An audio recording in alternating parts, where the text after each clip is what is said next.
All right, thank you, everybody. We'll be starting right away.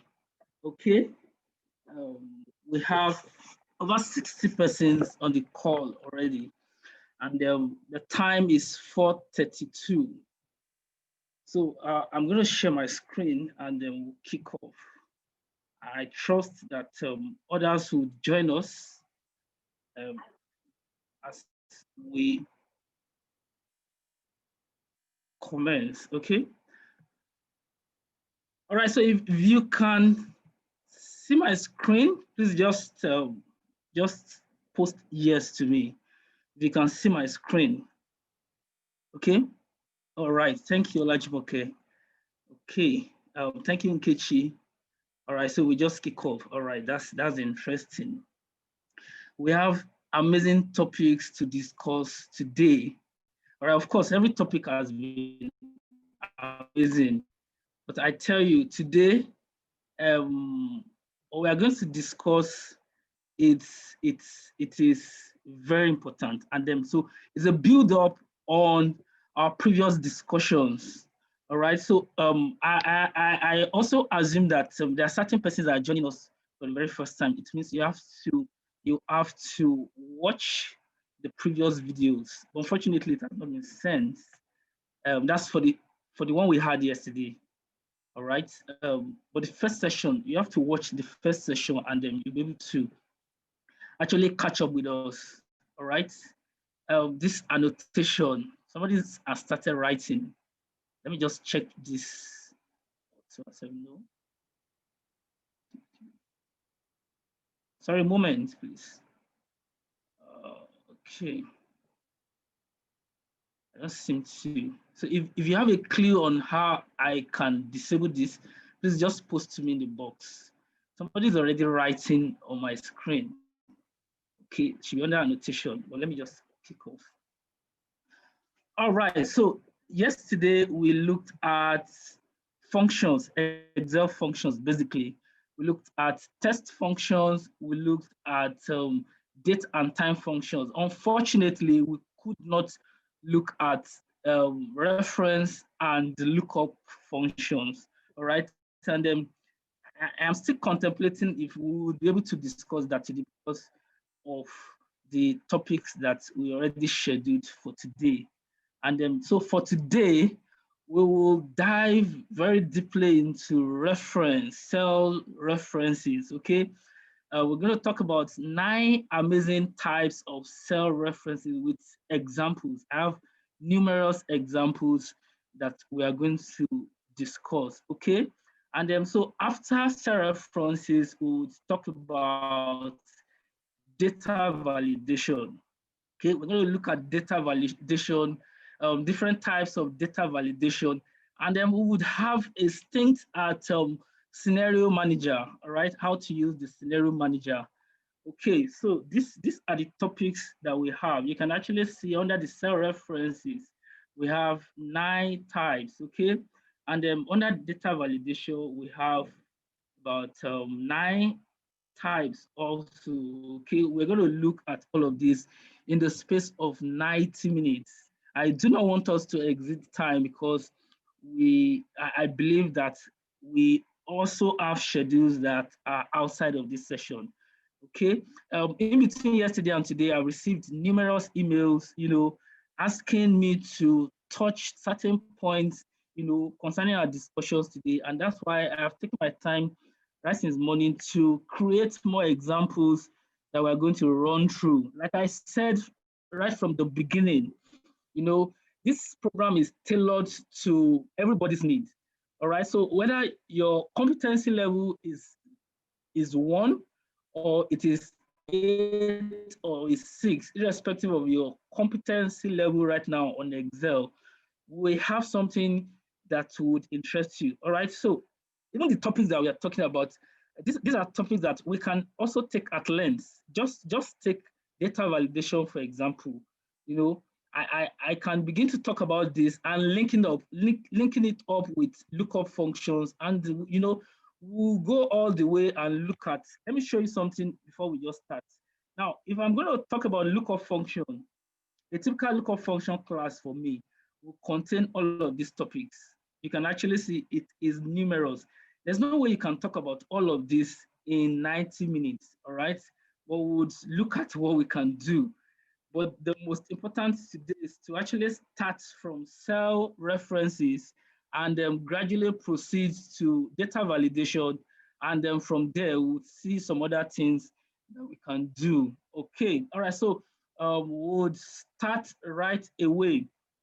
As usual, if you have questions, you post to me in the chat box. Everybody is muted so that we can have a high level of coordination and there is void of distractions, okay? So post your questions to me in the box. I would ensure as I go on, I take some time to look at the box to see questions that are posted, and then we'll ensure to do justice to that. All right, so thank you very much as we commence. So cell references. All right, so if you look at what we've done in the previous sessions, the 2 sessions, we've had to run calculations that involves referencing cells, okay? So for example, if you are reading a book, and the author probably because of research that's been done would reference someone else's work or even more than one person, all right? And so this is called referencing. You, from the cell that you are working in, you are making a reference, just like the word reference. You are referencing either another cell or another worksheet or another workbook, as we're going to see all the amazing types of cell references.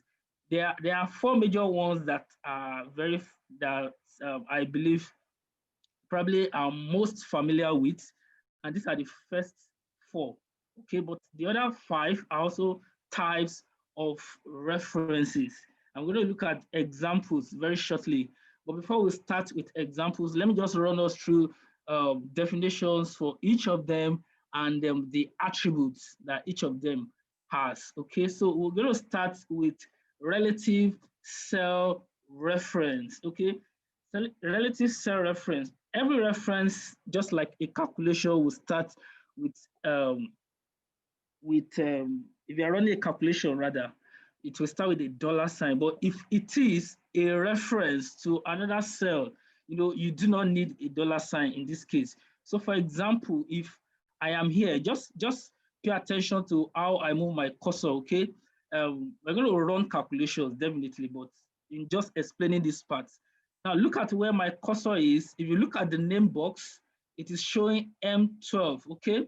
Now I can put 50 here, all right, and come back to M12 or M11, anywhere around the worksheet, okay?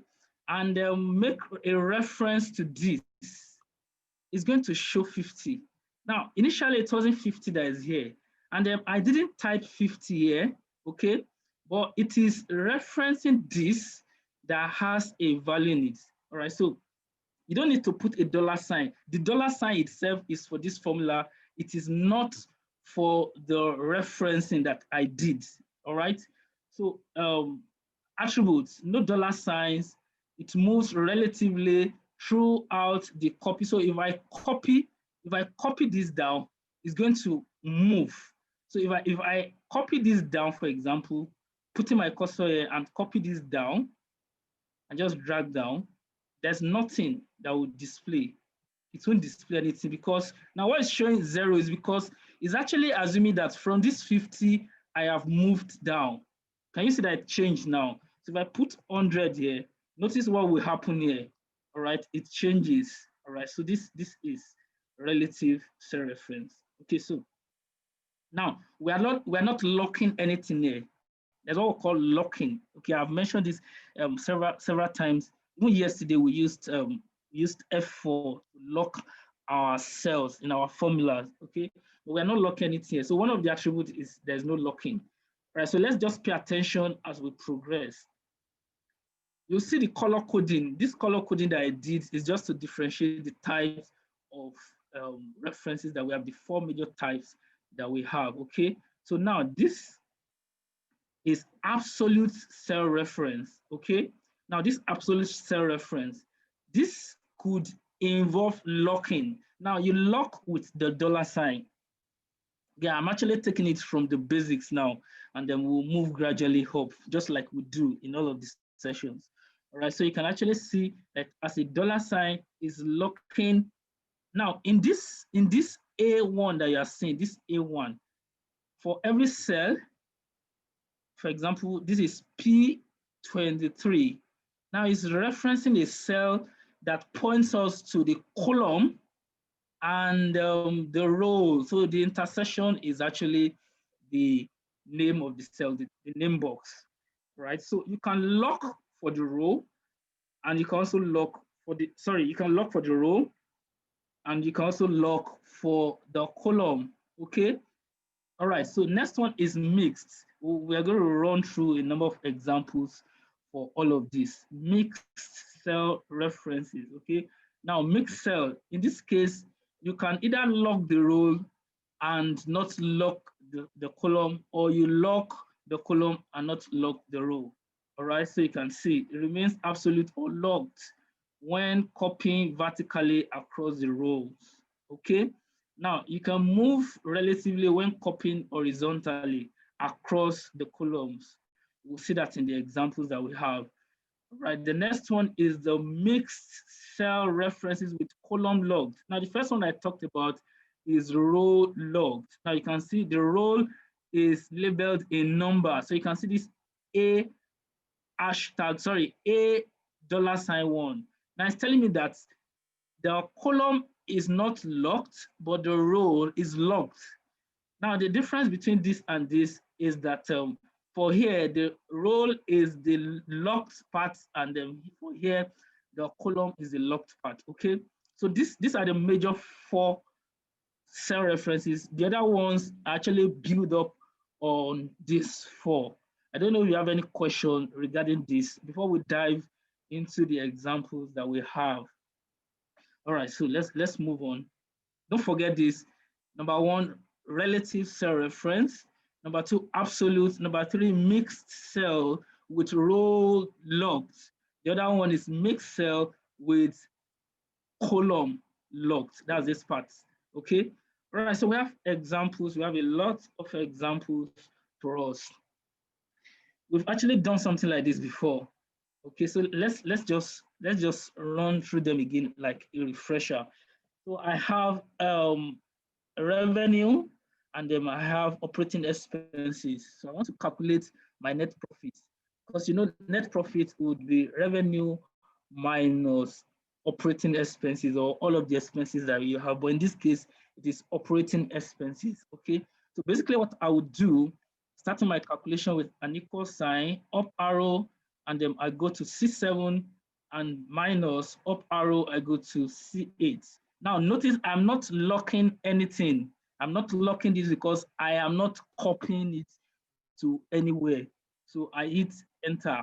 All right. So I have my answer. This itself is a type of reference, but I am not copying anything out from this place. That's why I would not want to lock it. Okay, so we are not copying the formula and we are not locking. All right. Remember our key for edit mode is F2. So once you click F2, it's actually showing you the color coding for your formula. All right, so I'll hit enter, and that's that for example number 1. All right, so let's move quickly to example number 2. This is a finance example. Okay, so we have I have 35,000 naira. It's actually naira for those of us that are not in Nigeria. Okay, it's actually naira. So what I'm doing is I want to invest 35,000 naira every year for the next 15 years. Okay, so I want to use the concept of references to calculate the future value of my investments. It means if I'm putting in 35,000 naira, say into stock or into any type of investment, money markets, whatever it is, 35,000 naira every year for the next 15 years, and the annual rate is, that's annual rate of the interest rate is 8.5%. Okay, now remember I told you that if you have values that would change, what you do is to avoid what we call hard coding. So you put all of those values that have the ability to change, they are variables. You put them in different cells and you reference them. Okay, we'll be using this prior to now. So I want to calculate the future value. Yesterday we looked at test functions from the formula menu. Okay, now this kind of formula that I want to use, this kind of function that I want to use right now is under, should be under where now? Okay, yes, I think it's under finances. Okay, yes, under finances. All right, so it's under finances, but I don't typically like coming here.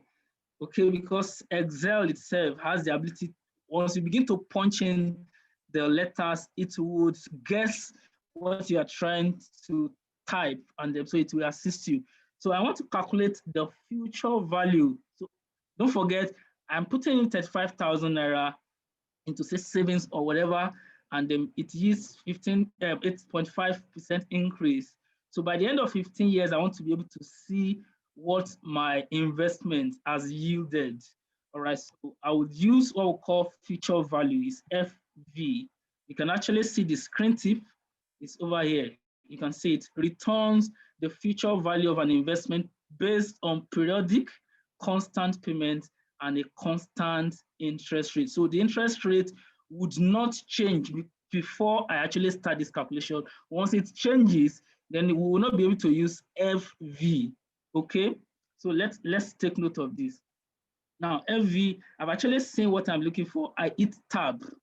Now you can see the syntax. The syntax has 1, 2, 3, 4, 5 types of arguments. All right, so the first argument is the rate. What is the rate? I will hit 8.5. So I'm going to click on this cell. I'm not going to type it in. I would click on the cell C18. All right, my comma. The next one is number per period. So what is the number of periods? That's 15 years. Okay, 15 years. And then so the next one is my payment, which is 35,000. Now I'm not going to click this because the money is actually going out. Now this is a finance calculation. I'm going to show you something right now. So I will deliberately click enter, but it's going to produce an error. All right, you can see that it is in red and it shows minus. Okay, there's a reason for that, because this is a finance calculation, and so it takes into consideration either whether cash is going out or it is coming in. But in this case, cash is going out. So this is a cash flow principle. So it should be minus. The amount is going out. It will be going out for the next 15 years. So it is minus. Now notice if I put my minus here and hit enter, it produces my results. So it's saying that if I'm putting in 35,000 naira for the next 15 years at the increase rate of 8.5%, I'm going to have this. Now note, I hit F2. I actually referenced 3 cells, but I did not lock any of them because I am not copying them to anywhere. All right. Okay, so that's how I got this. Now I'm going to hit enter. The next one is the total investment. Now the total investment is how much have I put in, not how much has the investment yielded. This is not a finance class, but because we are using these examples, we need to also explain for us to be able to understand what the principle behind the calculations that we are actually using. Okay, all right, so we're going to calculate how much we've invested, we've actually put in. So that's just up arrow, I'm going to 35%, and I am going to multiply by 15. Okay, so it means I have put in 525,000 naira in the space of 15 years. Now I want to calculate total interest, the yield. That's the difference between my future value and the total amount that I invested. Okay, that's also this minus this. Now this looks very simple, but Okay, this is showing dollar sign. There's a formatting under this. So I click my Control Shift F4. Okay. All right. Any questions so far? Love Alabi seems to be either an accountant or an investment manager. Can you punch in the full meaning of the acronym that you're using? I think it's finance. I'm an HR person, okay, so I probably do not understand that acronym. Okay, I don't say I should repeat. God can say I'm lost. Please don't be lost. Okay, let's be together. I don't want us to dwell so much on this because these are more like the basics for us. Okay, total investment, cumulative average growth rate. Now, this is not going to okay, if you can define this, but from what you are showing me as cumulative average growth rate, that would mean this, the future value. All right. Now let me just run through this again. Okay. Let me just run through this again. I'll take this out. So I have 35,000 naira being invested for the next 15 years. Okay. So I have a defined amount that I want to use. Okay. And I have the specific number of years I want to make this investment. And I have if a certain percentage increase. It's just like put your money in piggy vest or any of the money markets, that gives you a percentage, a certain percent of yields. Yeah. So you just imagine if you are doing that for the next 15 years, your what your investment would amount to. So I use FV. Now look at the descriptive. If I don't understand what FV means, for example, if I have F alone, now you can see Excel is suggesting to me all the inbuilt functions that start with F, but that's too long for me because I already know where I'm going. So I put V. Now you can see if I'm actually going to V schedule, but that's not what I actually need, So you can come to your formula bar, your group, the function library group, and check all of these examples. Remember I mentioned yesterday, you need to dirty your hands by running through examples, just play around to see all of these things. You would get used to it, okay? So um, F2, hit tab. Once you click tab or double click on the FV, sorry, it's going to show you your arguments. The arguments are all of these elements that you need to punch in. So they're giving you tips. The first one is the rate, the annual rate. So I'm going to click on this already. If I click back on this rate, you see that it's actually highlight C18. Now the next thing I need to do, sorry, comma, and so it's asking me for the number of period I want to make this investment, which is C17, 15 years is defined. Next one is the amount that I want to put in, okay, 35. And I mentioned that because this is a finance calculator, this cash flow, we're not calculating, what can I use as an example now? This is a future value, it's amount that will be going out of your pockets or your wallet, whatever it is. So you need to minus it. It has to be minus, okay? And I close and hit enter. This is the future value of my investment. And so I'm going to calculate how much I have actually put in by the end of 15 years. So I'm going to calculate 15 years times 35, or 35 times 15 years, each of them goes. So next one is to actually subtract what your future value is from how much you put in, and then you get your answer, okay? What if the investment is in months? You have to divide, okay? You divide by 12 because the function that I use, FV, is an inbuilt function. So it's already programmed to calculate in years. So you divide by 12. There was one example that we did under EO month and E date yesterday, that we needed to calculate the date of wedding anniversary after 5 years, a certain date, so it is in years. So you have to, you would do some manipulations by dividing by number of months that you want, okay? Love Alabi, okay, so it means compound annual growth rate, and the LV seems to work for, yes, I think it works for it, which would mean your future value, okay? All right, so let's progress. I have some notes on this side, which I've actually mentioned, I've discussed some of this regarding cash flow, whether money is going from your account or not. Okay, let's progress. I have another example. This is a relative cell reference type. Okay, now I have just like the first one we did, but that one is just for a particular period. But this now I have this for months, 5 months. Okay, now 5 months. So I would hit equal sign. You can either use your cursor to click on where you're going or use your up arrow or down arrow. Okay, I prefer to use my cursor to go directly to where I'm going. So I'm subtracting the expenses from the revenue and I hit enter. Now, once I get this, because there's a formula inside this cell already, I can actually just drag. I can just drag and I get my answer. Now, there's something that happened here. If you click here, F2, you see that it's C29 minus C30. So it is 2 cells away minus 1 cell away. No, by the time you move to this side, it's actually moving. Remember the 50, what I did here? Where did I do that? When I entered 50 earlier, right? I did an example here. You would remember. Now, what relative cell reference means, it is relative to the position where your formula is. So for example, here it is C29 minus C30. By the time I move here, it has moved by a column and it becomes D29. That's 2 cells away from this formula.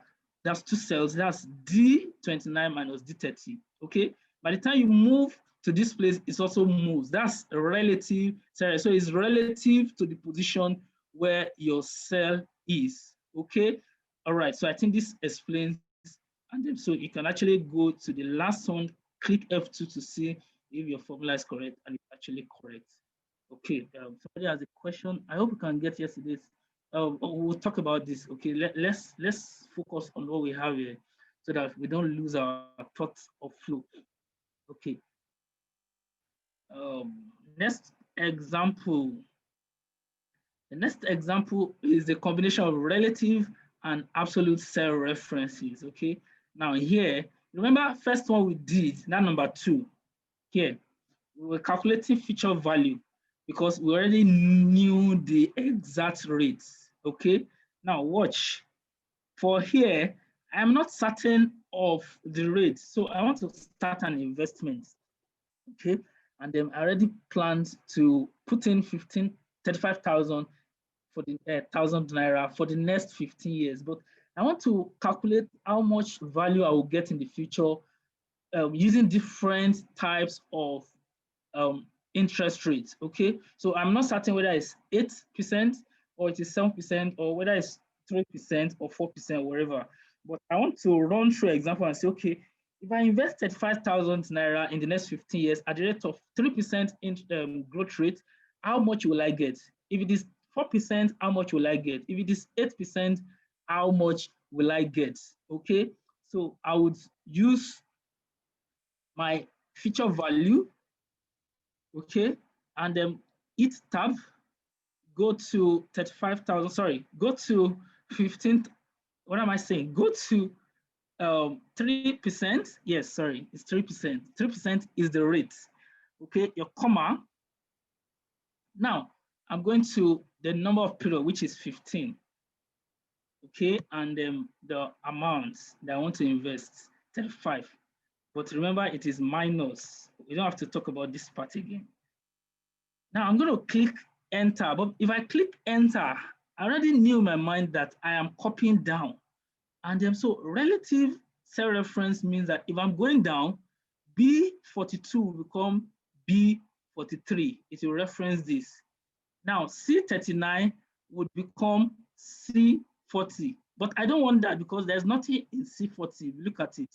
So I want it fixed, okay? So I hit F4 to lock. You can see that it already locked. I can remove it by clicking F4.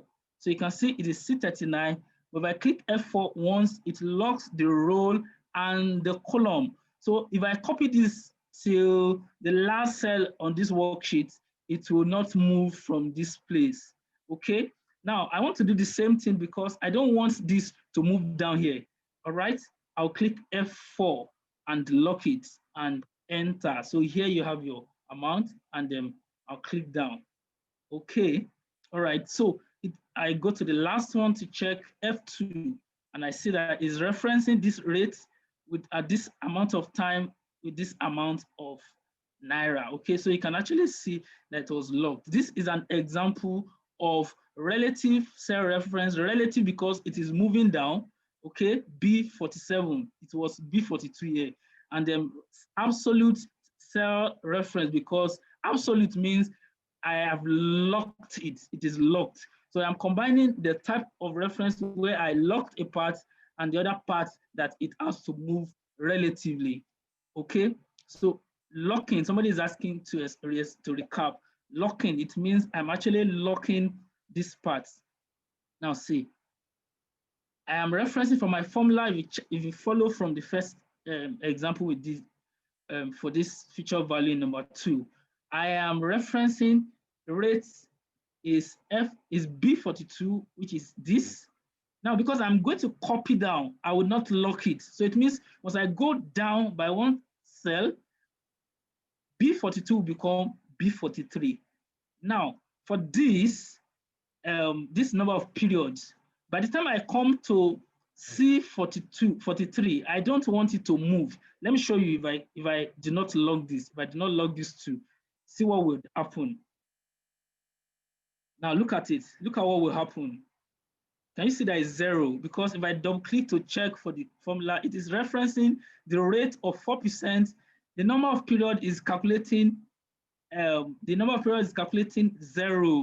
So it's 0 years, okay? And then the formula, the amount is calculating 15. That's anything you multiply by 0 is going to give you 0. So that's not what I want. What I want is to lock this and log this. So once you click on it, once you click on the part of the formula, any part of the formula, whether at the beginning or at the end, you hit F4. It gives you your amount. You come to this edge, you can see that the cursor changes to a very tiny cross sign. I click on it, okay? I click on it. Let me cancel this and then I'll do that again. I click on this so you can see I have gotten my. You're not going to put control, it's just F4. You're not going to put control, okay?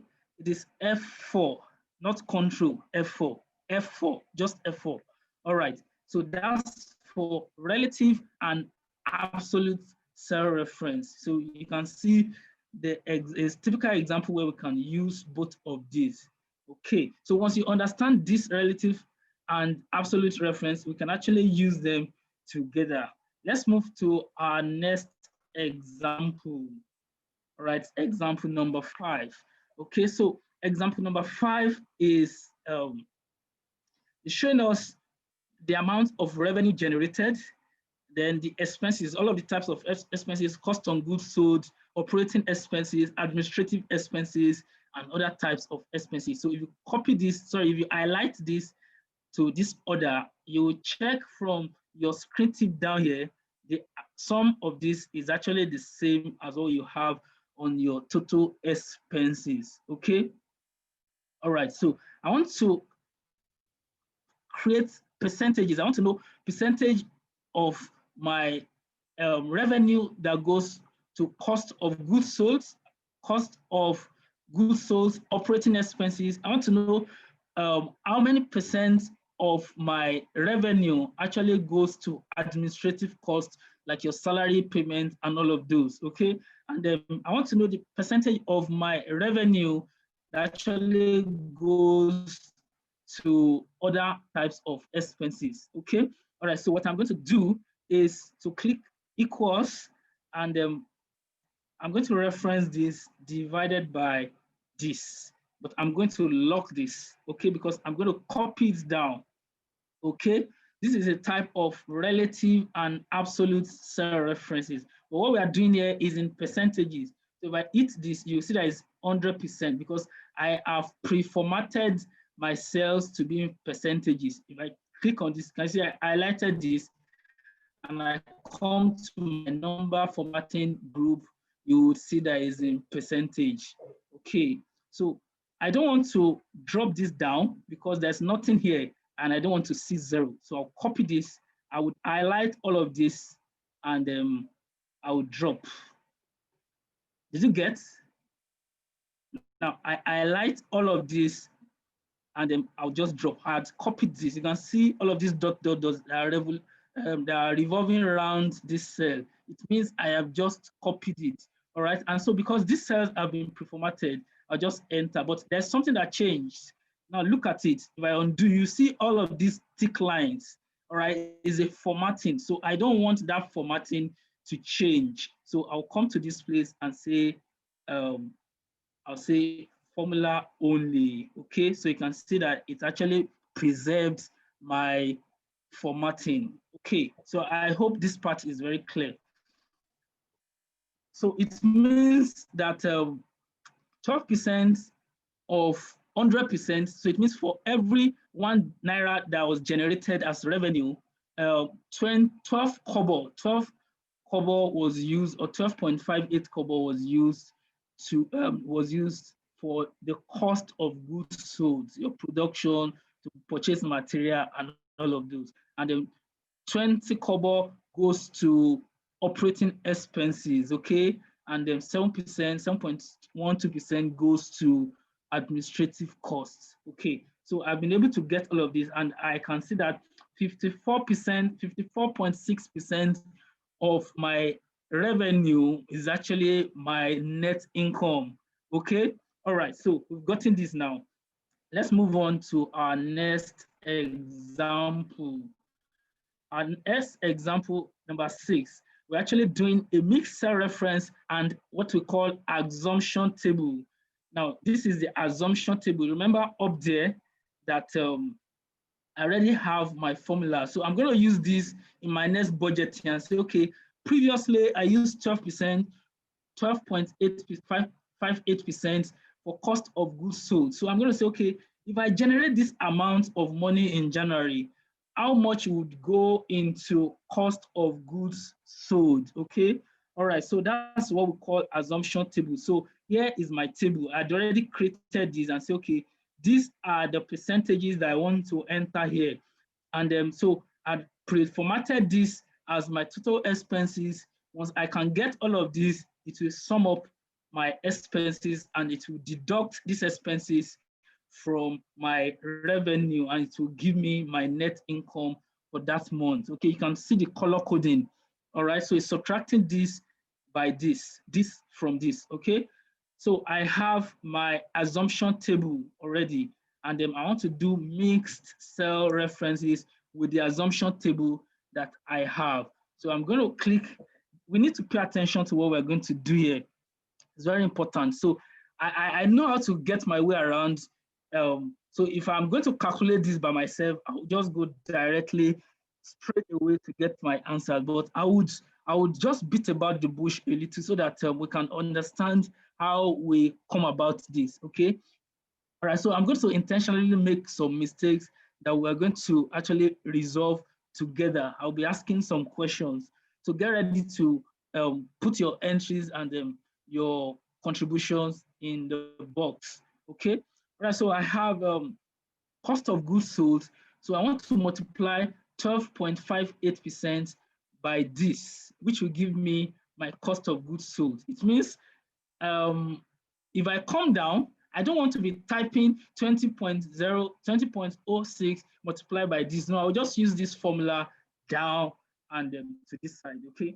All right, so what I'm going to do, I'll say equal to this multiply by this, okay?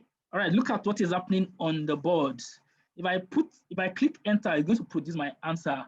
But note, I want to copy down. Okay, so if I copy down, it means C73 would become C74, and C84, which is this, would become C85. But that's not what I want.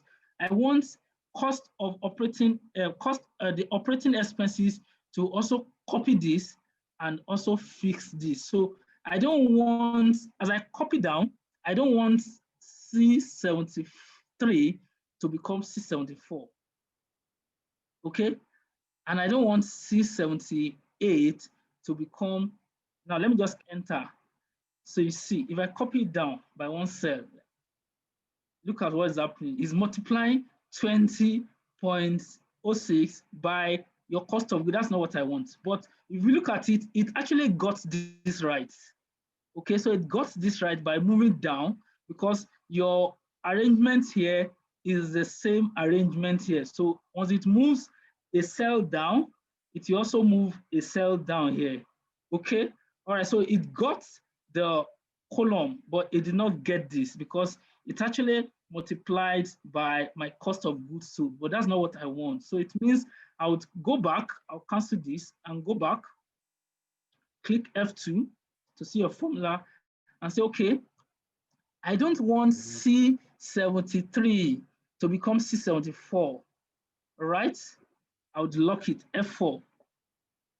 Now let's check again. We're actually running an experiment. Now it seems it works this time around. Did it work? If it works, if you think it works, just answer yes or no. Yes, it did work. It did work, okay? It worked. Now, so we've gotten operating expenses. So it means if I copy all of this down by just clicking this, I'm not going to double click because I don't want it to affect what is here. So I'll just stop here. Okay. All right. It worked because if I click on this, it's referencing this by this. It worked. But let's see. If I copy this to this side, because I don't want to be doing the same thing I did here, did it here and down. Imagine if I have all of the year, the months in the year to work on, that's 12. So it means I'll be typing each of the formula in each of the columns. That is not efficiency. If you remember our first session, it will not achieve efficiency because it will slow me down. So I should be able to create a formula here that I can drag to this side and it will give me what I need as well. Just like I was able to do it down, I should be able to do it sideways. So now look at this. If I click here to see my formula, now look at this. I have locked both C and 74. I've locked down on this side. So it means if I move to this side, it will maintain this. It will maintain this 605,000. But that's not what I want because I want to be able to move to this place and so I'll be able to calculate this. So I would not lock my column, but I would lock the row because it's moving on this side. So I'll come back to this and I'll click on F4 again. I just did that now. Okay, so once I click on F4 once, it's locking 74, but it is not locking D. All right. On the other side, C84 is not locking any of these things. So it means if I move sideways, there's tendency that this 12.58 might move sideways. Let's see if it would work like that. All right. So I'll click on this and drag it. Now it's giving me 0 because it's not correct. This is what is happening. It is copying this. Remember I said earlier, it is referencing this. So it means the time that I moved from this C84, I am supposed to lock it so that it doesn't move to this side. So I would lock it, okay? I'm going to lock it. So what I'm going to do, I would click F4, all right? Now, if I click F4, what this has meant for us now is that it is, by the time I move sideways, it has locked, but it will not be able to move down again. All right, so something is like you were able to solve this, but this has been altered again. So I don't want to lock the C. I only want to lock 84. Okay. All right. Can you see what happened now? Are we together? If we are together, please just answer yes so that I can know that we are together. Are we together? All right. Thank you. Thank you. So I'll click on this and then let's see if it works. It doesn't work still. Okay.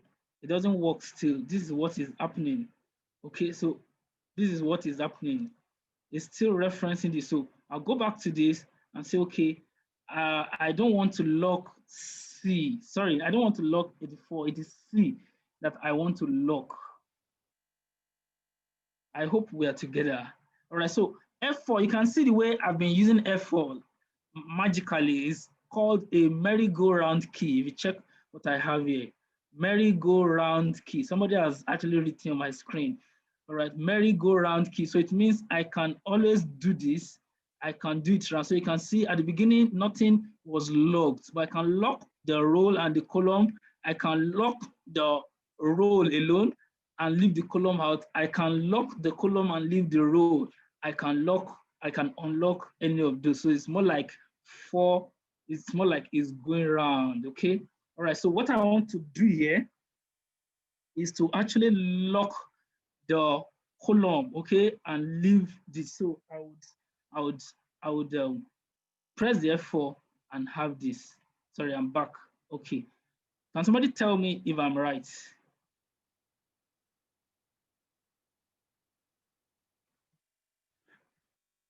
Are we together? Can somebody tell me if I'm right? I'm about to hit enter now. Come on now, let's talk. We are 129 on this call, and these are other people on the Excel. Somebody is tampering with something. Okay, so it's wrong. No, what should I type? You can actually put it. Okay. Now let me just hit enter and show. Since many of us have not gotten this, but I want us to be able to understand this part before I move forward. All right, so what I have done, let me delete this and show us what I have done. I've been able to get this. Don't forget, but I want to be able to get this as well. Okay. All right, so I want to be able to create a formula here that I can copy down and copy to the right, and then it will give me all of those for both sides, both down and the right side. Okay, so I'm going to lock the column and not the row. Okay, all right, so I'll click this. That's it. All right, so if I click this and I bring this down, you can actually see this. All right, so you can see it is referencing this and it is referencing this. All right, so let's see if it is the same for this. Now it is the same. So I've been able to get it to this side and to this side. I hope we are following. So now I'm going to cancel this now. I'm going to copy this and cancel all of these that I've entered. Now, the easiest way to do this, once you know what you actually want to type here and be able to copy down and copy right, okay, I should be able to copy this and also copy this. All right, input my formula here and it will populate everything for me. Okay, so I'll hit this and copy. Oh, I didn't copy earlier. Okay, all right, but don't worry, let me just undo all of this and we'll do it again. All right, so I'm going to copy this, all of these four. Okay, click on one of them. I have copied this, don't forget. Click on one of them, equals. Are we together? All right, so and click this. Okay, but I am going to lock the row. Okay, all right, so I'm going to lock the row and then I'm going to multiply by this and I'm going to lock the column. Okay, did I get it? Are we together? Please just respond. I'm about to enter. Yes. Okay. All right. So I'll hold my control and hit enter. Can you see that? That's the easiest way to go about it. Now, if I click on this and I hit this. All right. So if I click this back, let me just show you what I was meant to do. Let me show you another method. Okay. So if I cancel this, one of the mistakes that people make is that if you are here, okay, you are here and you want to copy to this side and copy to this side, you cannot do like this and copy down. No, you cannot copy down. You can either go this way first and come down, or go this way and copy to this side. Okay, so please, it's very important for us to take note of this. You cannot come down and right side at the same time. So it's that you come to this side first, okay, or you come down, whichever one you want to use. All right, so let's move faster now. I've been able to show us that we can populate. So once we populate this, we can also populate this. All right, so we can actually see, but I don't want to have all of this Naira sign, looks very awkward to me because I already have the currency sign at the revenue, at the total expenses, and at the net income. So I can do my formatting by removing it. Okay, so I go to currency using Control 1. Don't forget, we have used Control 1 numerous times. Okay, Control 1. And I come to this under currency, click on this, and it's none. Okay, so you can see what it has changed to. If I change back to Naira, you can see under this sample what it is showing. If I want to reduce the decimals, you can actually see that it's changing. Okay, all right. So I want 2 decimal points, and I don't want the Naira sign to show. So you can see. So you can see the changes. Another way to also go about it is you can actually also format this by rounding it up to the nearest number. But I think we'll also do something related to this later. So don't forget, what I have done here is to make use of the assumption table, which we got from the previous example here, right? And then, so I was able to use that to create an assumption table, okay? And then I was able to use this assumption table to prepare my budget and say, okay, previously 12.58% was the amount spent on cost of goods sold. And then, and the other formulas. So let me use this to forecast that, okay, if I make this amount of income, the revenue in the month of January, how much will my net profit be? Having known the percentages of your expenses, okay? Now take note that because I have this table well arranged the way I have it on my budget table, that's why it worked, okay? All right, so if you have it in this format, it would not work. It is very important that we note the format, whether it is vertical or horizontal. So if you are presented with something like this, all right, and your budget table is actually showing it in the vertical, what you do is to actually change this by transposing, okay? So this is how to transpose. I would copy this, I would copy all of this, and there are different ways to do this, but this is just what I think I should show at this point. As we come up with examples, I will continue to use the different methods that are obtainable. So I can put it here and transpose it here. Now note, I right click, instead of pasting, I would go to transpose. Can you see? Did you note? These are the different types of paste options. You can paste, it will paste just the way it was when you copied it. I can paste the numbers alone. You can see it was not showing any of the style formatting. There's no color, okay? I can just paste the formula, but here I want to paste in a transposed version, okay? So once I click this, it's already arranged in another dimension. So I can even drag and bring it to this side, and I have it. So I think this is very clear to us. Right, any questions so far? We are still on cell references. We've not entered validation of data and all of this. So let's move pretty faster now. Okay, next example. I'm going to leave this out. Should I do this or give us an example? Because we've already done relative and mixed reference. We still have other amazing examples that we need to do. But in this place, okay, what I want to do, okay, so what I want to do is to use what we call common sized income. This is a common sized income formatting where I already knew how much I got for this budgeting for each of the months, October, November, December. But I want to convert all of these amounts into percentages to tell me, okay, in October, 20% of my revenue was for cost of goods sold. So amount, so percent is for this, okay? And I'll be able to compare what was the total expenses in percentage in the month of October to the month of November. I hope you understand now. Okay, somebody said I should skip this. Well, for you, I might probably skip this, but I'm not sure for everyone it will be the same, okay? I'm not sure it will be the same, but let's just see. I'll just explain, but I won't solve this. So what you do is to reference this here.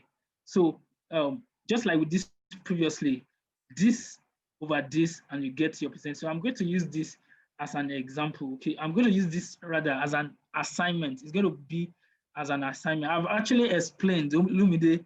All right, so it is percentages that I want to get here. I've gotten all the values. I want to see what percentage of this is this. I mean, sorry, what percentage is this to this? What percentage of this is to this? So you can see that there's increase in net income, but I want to be able to see them in percentages, okay? I want to be able to see them in percentages instead of in the amount. So that's what we want to do. That's why it is called common sized income statement. Let's move on to the next example. Now, this example of mixed cell and absolute reference. I have two examples under this. I'm going to use this as an example, and I'm going to use the next. I'm going to solve the next for us. Okay. All right. Yesterday we did what we call random number. We use random function rand. Okay. But today I'm going to type one here. I want to create the multiplication table. So I have what I have here is what I want to put as a multiplication table. Somebody is writing on the screen. Very distracting. Do please undo. Okay, you can actually undo. There's a setting, but I seem not to have gotten that earlier. Okay, so you can undo once again. It's actually showing on the screen. Let me just cancel what we have already. All right, please don't write again on my screen. Are we together, please? So I have this, I want to create as the multiplication table. It's very similar to what we have here. Now, remember what we did earlier. We have done two examples on the future value. We did example of 35,000 for the rates. Now, we did another example where we were not sure of the particular rate, so we tested all the rates available. But in this particular example, I'm also not sure on the number of years that I want to use for this investment. So I would do the experiment on the two, such that if I do this investment for 10 years at the rate of 2% annual interest rate, what will I get? Now, if it is 10%, what will I get? If I do the investment for 50 years at the rate of 10% increase, what will I get? All right, so this is the example of mixed cell references and absolute cell reference, because you're copying down and you're copying to this side. All right, so that's what I want to be able to do with the multiplication table. All right, so pay attention to how I'm going to run this. Let me just reduce this a bit. I hope you can still see. Okay, I hope you can still see. All right. So I have, let me just reduce a bit, please. I seem not to have found my mouse. Okay. All right, so I want to populate this. So instead of having to type 1, 2, 3, I will just click on this place and drag using my control. I'm actually holding control, don't forget. If I click without holding control, it will repeat the amount. One, it will just repeat the same number. But once I hit control, you can see it's very flexible. So if I remove the hand on control and increase, it will return to 1. So hit control, increase, I'm going to say 12 because we have 12 on our multiplication table. I'm going to do the same here, type 1 or yes, type 1 or type 1, type 2, all right? Go over and highlight the 2 and drag. You can actually see I'm not holding control this time around. And so it gives you your number. So I have 12 on this side, I have 12 on this side. I want to create a multiplication table such that I can multiply 12 by 2 to give me 24. I can multiply 1 by 6 to give me the answer. I can multiply 7 by 7 to give me answer, okay? So this is the example that I want to run. It's equal sign, all right? Now it's meant to be 1 multiplied by 1. But if I click enter, okay, it will give me the answer, but you know, this is C139. So it means if I go down, okay, sorry, if I go sideways, it will be C40, right? It will be C40 when it moves here, okay? But this will also move, this 1 will move to 2. So if I click enter, it's giving me 2, but look at it.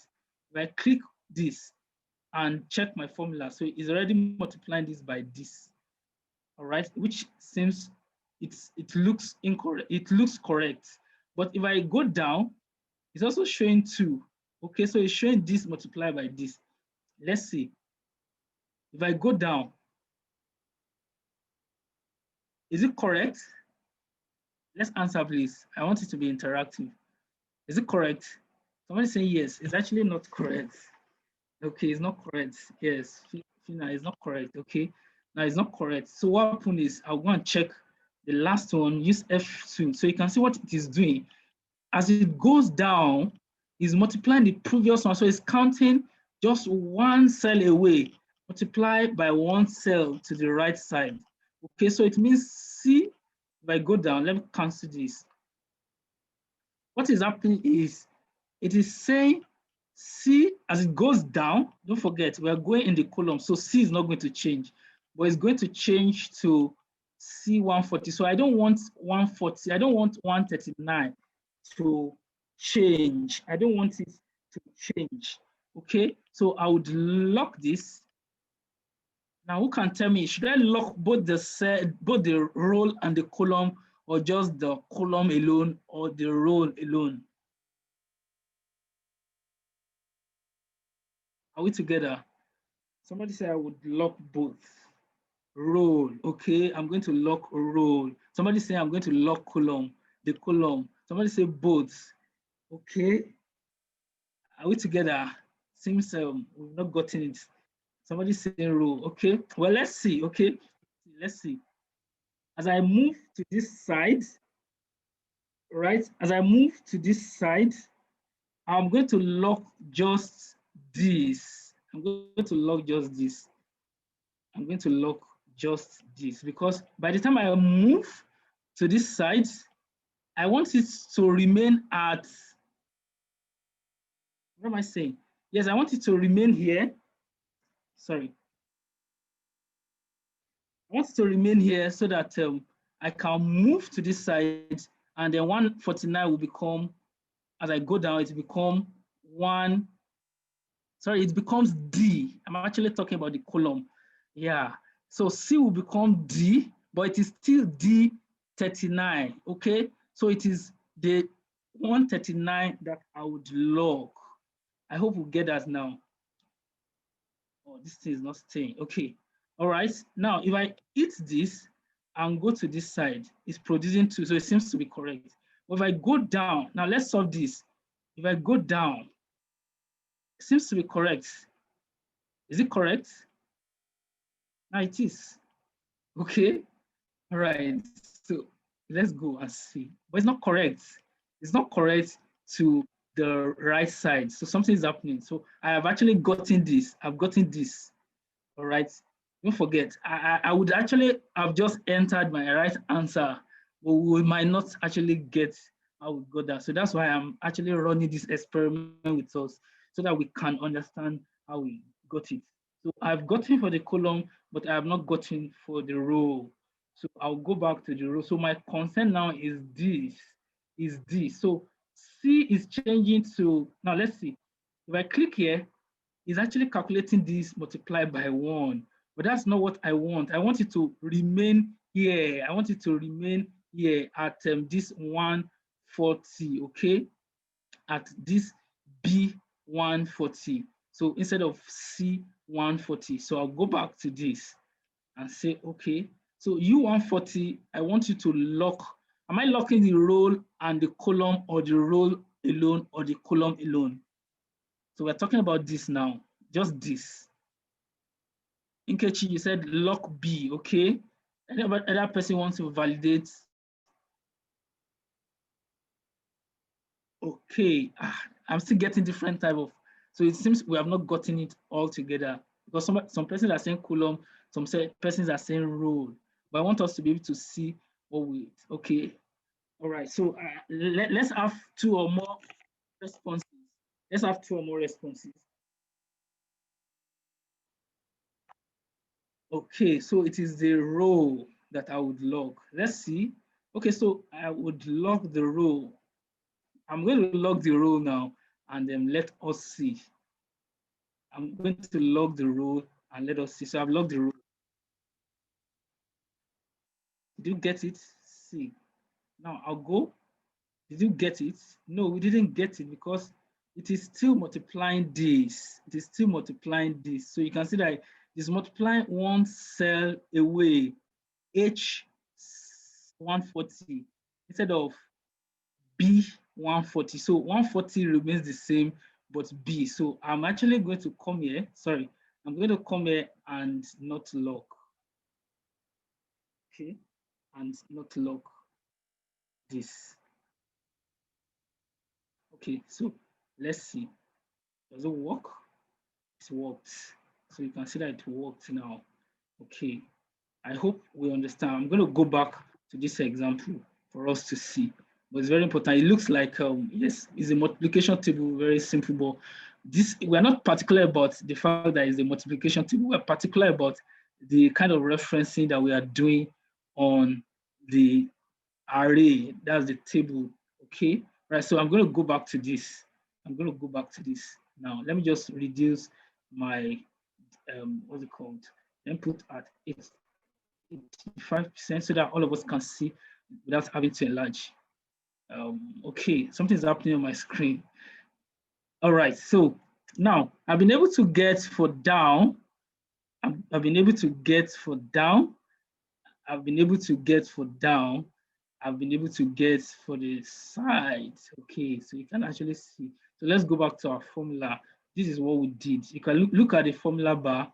Okay, you can look at the formula bar and see what we have. What we did was that C139, as we go sideways, it will become D, but it is still 139. We don't want this 139 to become 140. So we lock 139, but we don't want to lock C so that C would become D. That's relative, okay? But this part that we locked, it is the absolute, okay? So absolute means it does not change. It is still on this roll, okay? And then, so for the other side of it, the other side, which is for this part, we lock this so that as we go sideways, B is not changed, but 140 can become 141, 142, 143, and like that. So you can actually copy down and copy to the sides. So you have your multiplication table. Now go to this last cell, it's F2 to see, wow. So it's actually multiplying 12 by 12. Any questions so far? We need to move faster so that we can actually cover more grounds. But I am actually already seeing that we cannot finish the topics that we have for today.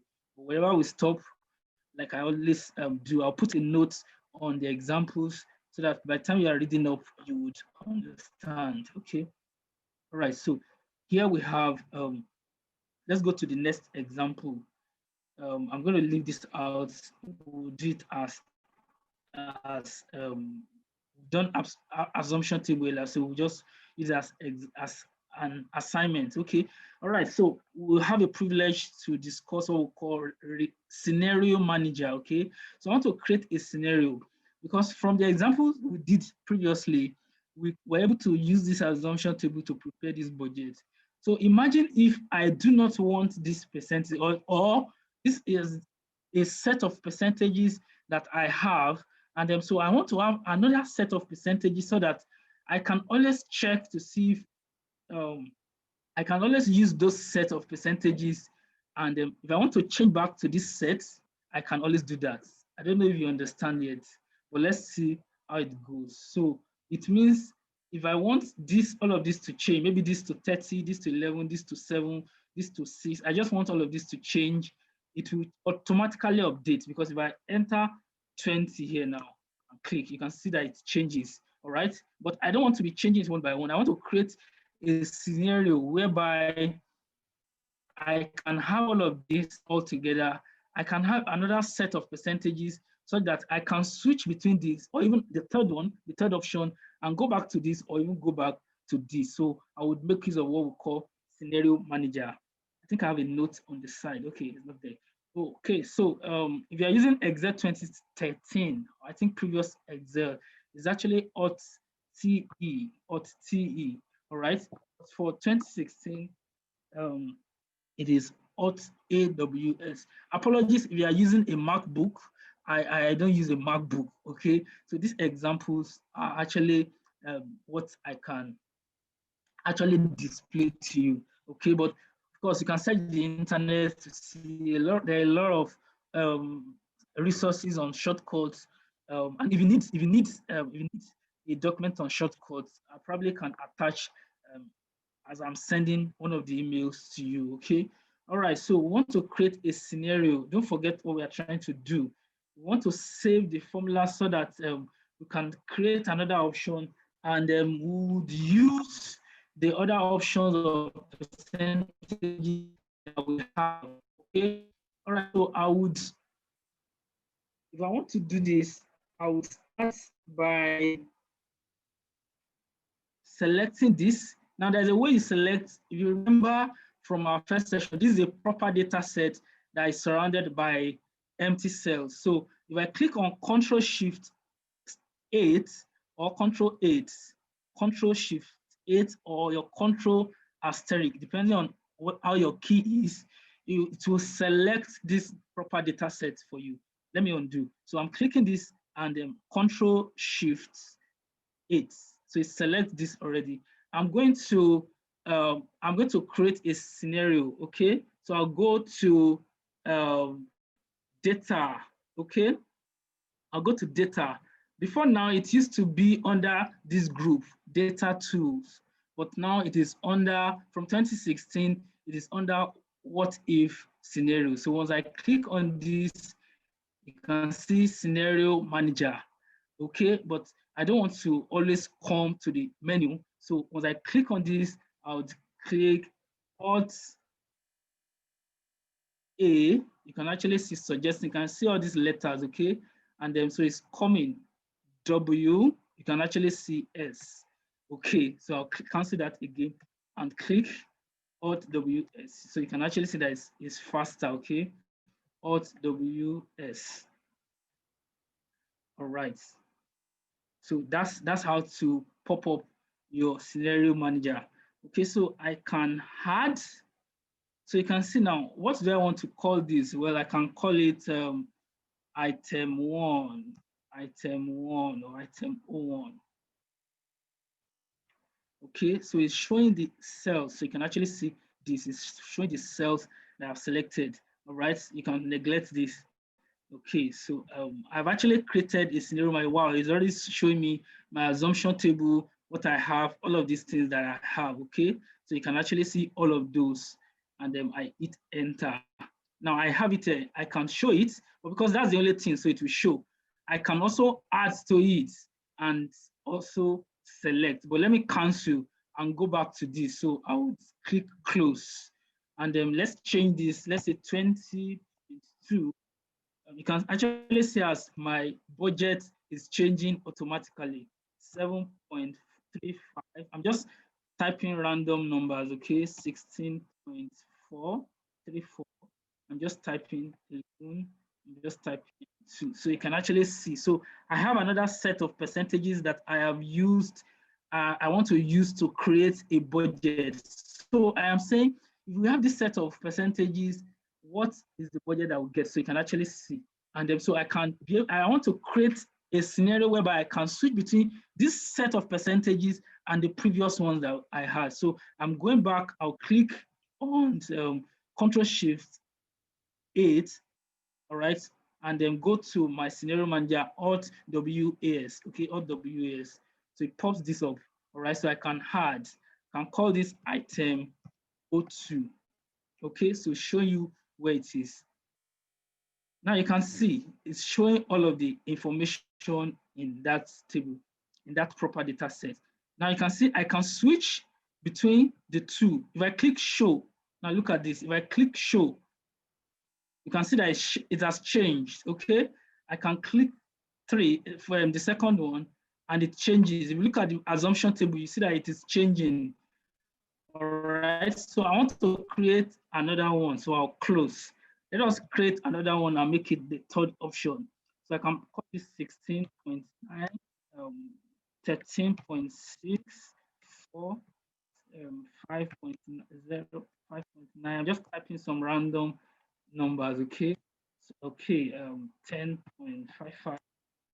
Okay, so I have another set of percentages, okay? Don't forget that we already have two previously. So I would do the same thing, Control Shift 8, and then I'll go to my scenario manager, Alt AWS, Alt AWS, okay, Alt AWS. Okay, all right. So I would add, can call this item 3. I just want to name them so that I can remember what I have called them. You can actually see from here that if I click on this item 2 and show, it changes, okay? All right, now, so it means I have 3 scenarios, but I do not always want to be going to data and all of this, or even having to press Alt AWS. I want to be able to have a button where I can just change and then it will update automatically. So we have what we call quick access toolbar. If you look at this place, quick access toolbar. This gives you option to actually reach a destination faster than it usually would. Okay, so but if you look at this place, there's no scenario manager or scenario. So first thing, I want to do two things. Please pay attention. I want to do two things, okay? I want to do two things. So first is I want to move all of these, sorry, something happened. Let me control, sorry, something happened. Okay, let me just enlarge. Apologies. Okay. Okay. All right, enlarge. Something's holding my mouse. Okay, so I have it back. Okay, then I'll drag this up. Okay, so I want to create a button where I can just switch between the 3 items that I have used earlier. Okay, so I would go to this place, right click. So you can see show quick access toolbar below the ribbon. Okay, so if I click this, now watch what would happen. It brings it down below this ribbon. Okay, so it's closer to my Excel worksheet. So, but that's not all. I want to have a button here that would enable me to be able to switch. Okay, so I would add scenario here. Look at what I want to do. I would right click again, right click, not showing, right click, buttons hanging. Okay, okay, right click, and I want to customize. I want to customize quick access toolbar. So I'll click on this. Now it takes you to the backstage. You have your quick access. Please pay attention to this part. It's very important. Automatically, it was not added to your quick access, but you can add it here. Okay, so under quick bar, I will just come to this popular. These are the popular commands that I have already, but I want to go to all commands. We have about 1,005 commands that you can run on Excel, but because that's a long rows and that's a long range of lists, I want to just click on anywhere and type S. So it takes me closer to where I'm going. All right, so you can see scenario. Okay, look at scenario. I saw scenario. Yeah, this is scenario, not scenario manager. Scenario, the scenario box that I created earlier. So I will add this to my quick access toolbar such that I can always come to the quick access toolbar and make use of it. So I will just add it. You can see it is already added, and I'll click OK. Watch what happens. You can actually see it here, okay? You can actually see it. All right, are we together? Are we together? If you are together, please just type yes. This is scenario manager that created, okay? I think I created scenario manager. Let me customize again and check what I created. Okay, apologies. I was supposed to create scenario, not manager, scenario. Okay, scenario. So yes, and then just go down. You have your scenario. Okay, hard. I can remove this that I don't need. So I have this already added and click this. Okay, so you can actually see my scenario. Can you see all of the items that I have? Once I click on item one, it's actually changing my options. Okay, look at this. I click item three, it's actually updating my budget. Once I click item one, it updates automatically. Once I click on any of these items, it updates. Any questions so far? We are almost close to the end of the session, and we have not even finished cell references. And it's just because there are a lot and a lot to talk about. This scenario manager alone, I still have a lot that I could talk about it, because you can actually, if you look at under this data, for example, what if analysis and all of those, there are a lot of things that we've not talked about using all of these groups, but it's because we cannot exhaust all of these features in the 90 minutes that we have. Okay, so any questions so far? If you have a question, please just post to me. Just post to me. Okay. Let me see if there's a question. Okay, no question. So let's move forward. I hope we can actually get to 3D analysis, 3D references today. Okay, I'll do this now very quickly. Okay, all right, so we have a sheet reference, worksheet reference actually. So, before we make reference to a cell on the same worksheet, I want to be able to make a reference to a cell on another sheet, okay? All right, so what I have here is what we call the schedule of accounts receivable. And so I want to be able to check on the controlling account to be able to see if they match. All right, so here, I want to make reference to what I have here. Now, there is an error produced here. I intentionally put this, but you remember very well yesterday from our knowledge of formula, from our knowledge of Excel errors, you can see this as hashtag errors, okay? It's actually showing that the column is not wide enough. So I can just increase the column size by dragging, but I prefer not to drag because I always like to have a precise fit of column. So I'll just double click on it and I have my data reviewed. Okay, now let's go back. So I want to compare this figure with this figure. I want to see if they are the same. So what I will do logic. Okay, so I'm going to click enter and go to this sheet. Now watch what happens in formula bar is we're having equals the name of this sheet and exclamation mark. Exclamation mark is different from quotation mark. You use quotation mark when the text is in a formula, okay?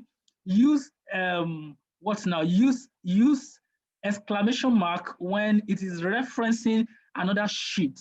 All right, so we can already tell here that this is another sheet. So note what would happen in the formula bar by the time I click this. You can actually see it's referencing A5 on the worksheet named CAR, our control account, okay?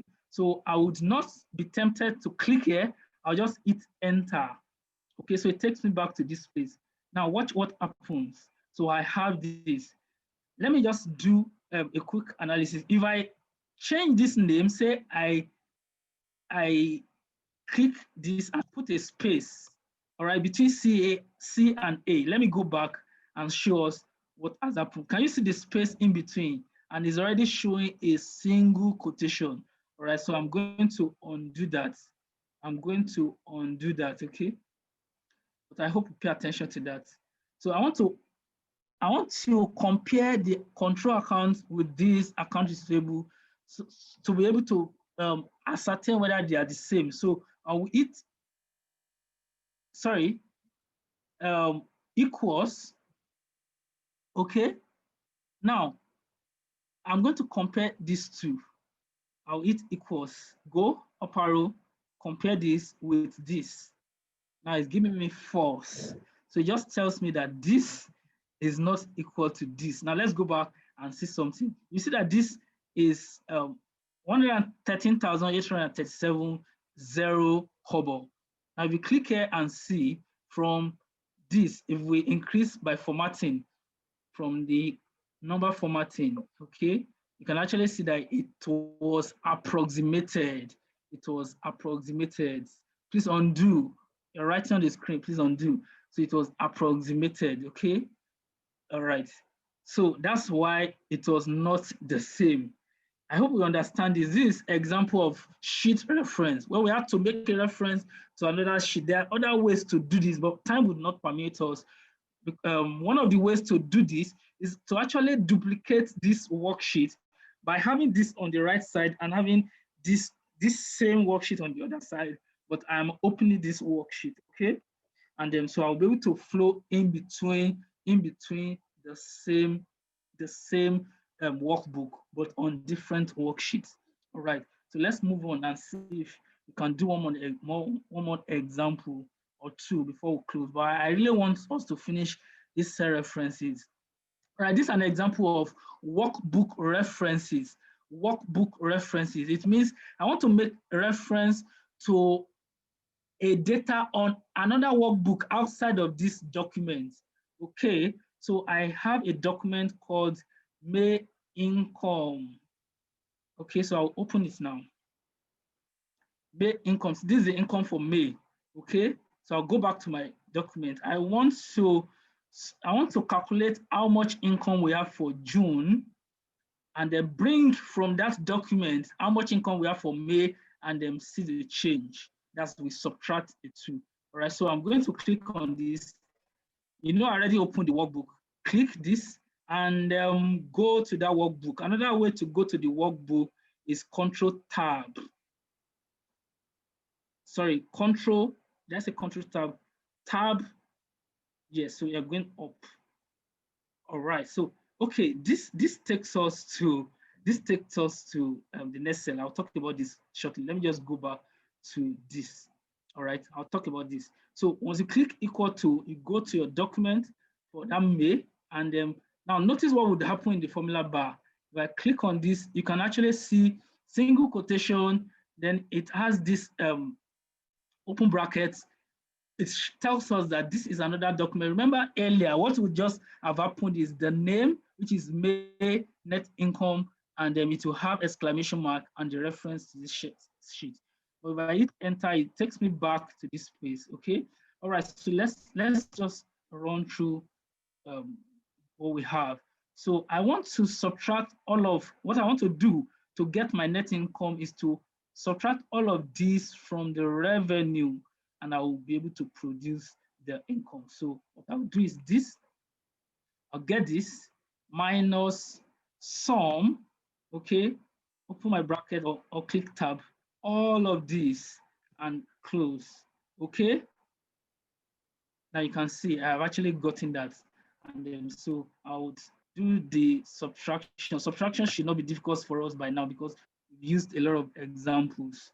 Okay, so this is what we've been able to achieve by 6:01. I was actually thinking we'll be able to cover this and run through data validation. Well, let's see. Just give me a few moments and would close the session. Okay, so we'll be able to see example of worksheet reference, example of workbook reference. So it means on this sheet you can make reference to another document. There are a number of other things we could have talked about. For example, what if I move that document from that folder to another folder? What would happen? What if I change the name of that document? What would happen to my document? What would happen to my data here? These are some of the other things that you can practice on your own, okay? So make reference to another document, attempt to move that document to another folder, okay? And check if you will still have the same answer. Attempt to change the name of the document, see if you will still have the same answer. Attempt to even delete that document and see if you will still have the same answer, okay? All right, so that's an example of workbook reference. We have what we call 3D reference, okay?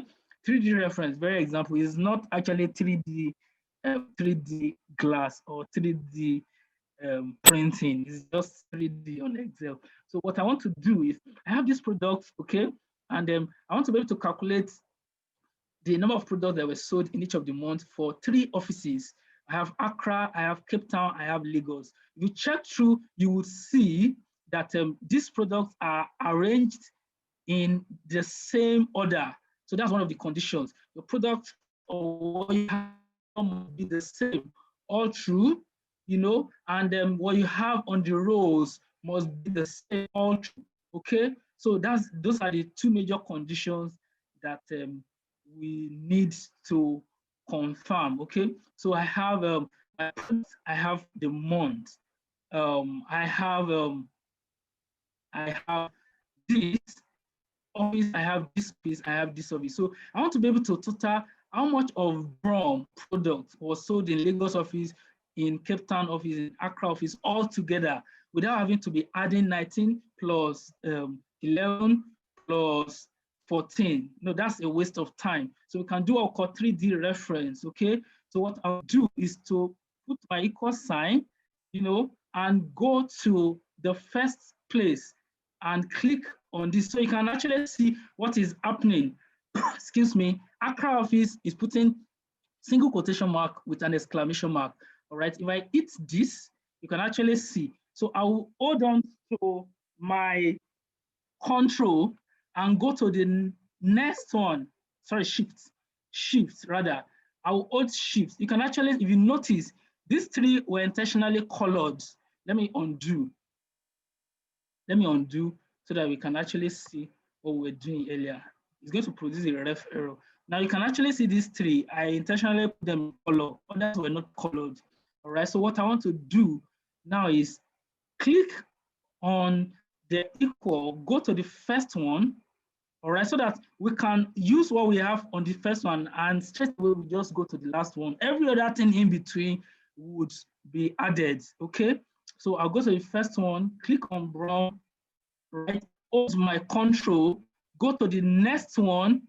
You can already see that it has already highlighted Brom in January in the last one, okay? I will hit enter. Oh, there's ref error, okay. There's ref error. Let's see what the ref error is. All right, we already know what ref error means, okay? So if we are getting a ref error, it means that the cells that we are referencing either does not occur or it has been deleted. Now I'll go back to this. I would click this, I would delete it and click equal to, go back to this and then click this, you know, and go with my shift and go to the next one. There's something that is missing, sum. Thank you. Yeah, sum, okay. I want to sum. If I hit enter now, it should be correct, yes. All right, so already we have been able to calculate all of the bronze and so in all of the months. So I can drag it, introduce for months, and I can click down. This is 3D referencing. All right, so if I open another cell, another worksheet in between Accra and Cape Town, for example, it will update inside this cell. I hope you understand. All right, so this is an example of 3D reference. The conditions are that the data are identical in types, okay? Because I have all of the products arranged the same way in all of the 3 offices, okay? All right, so let's go back to what we have. All right, so this is what we have been able to cover today. I couldn't cover data validation. Data validation is very amazing. You know, it helps you to tell Excel what it should impute on the particular cell or a particular region of a cell. Okay, this is what I thought we'll be able to achieve today. Now, so this from the 3 sessions, one of the things we found out is that 1 hour 30 minutes is not sufficient for us to be able to cover all of the topics that we have. Okay, So yesterday I was calculating the emails that I got regarding extension of this program. I think I've gotten about 22. Was it 22? Yes, I've not even gone through all of the emails I have, but I've gotten about 22 emails already. Okay, and so the emails were that is it possible to have this class extended? Well, I'll be able to tell us. So please continue to check your emails. Oops, I undid. Okay, continue to check your emails as I will be communicating across to you. We have one more session already going, which is for the for pivot table, Power Query, and all. That's an amazing session that you don't want to miss. I bet you. All right. So all of this that we've not been able to discuss, we probably will be able to create an extension for this program, but I don't know yet. It's going to take more resources. It's going to take more resources, honestly. So, but in between now and Wednesday, I'll be able to see what I can do to actually communicate with us. All right. So that's what we have for today. Let me just share with us the attendance for today. Attendance for today. Something happened on this document, and I'm unable to. Um, okay. All right. So that's what we have for today. Okay. We'll continue next Saturday. Okay. I want to share with us the link to fill the attendance. Let me just copy it and paste to us. Just a moment while I copy that.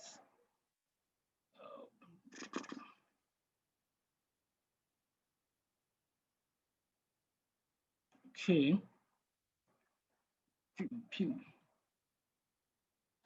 All right. Have you seen it? I just posted. Okay. All right.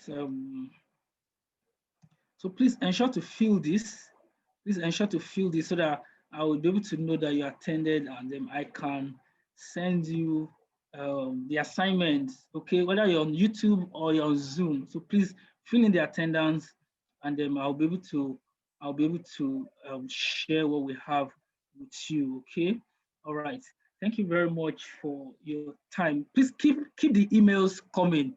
Keep the emails coming. I've received emails regarding a tweak to the topics, and that's what even informs what we discussed today.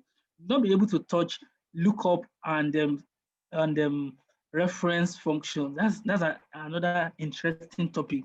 We'll not be able to talk about we'll not be able to talk about validation, data validation. We will not be able to talk about pivot table, how to create pivot, how to run Power Query, how to do data model. Okay, so pay attention to what we're going to discuss in the next session Saturday. But in between now and Saturday, I would communicate with you via email if we are going to extend the class at all, if at all.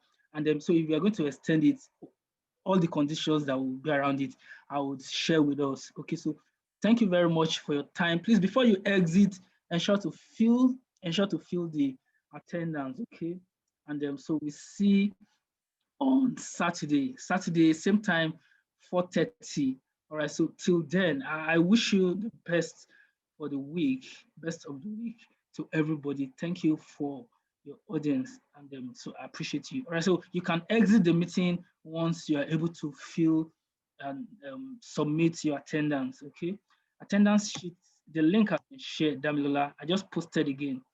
All right, thank you everybody for the time. We have friends from Ghana, from Kenya, from Swaziland, from US. Yes, we have from US. I think about 2 persons. Jane, I have about 2 persons. We have one from Canada. I got to know this based on the different interactions that we've had earlier via emails and calls. Okay, so thank you very much. Once you feel, you can exit the meeting. All right, thank you, and then bye.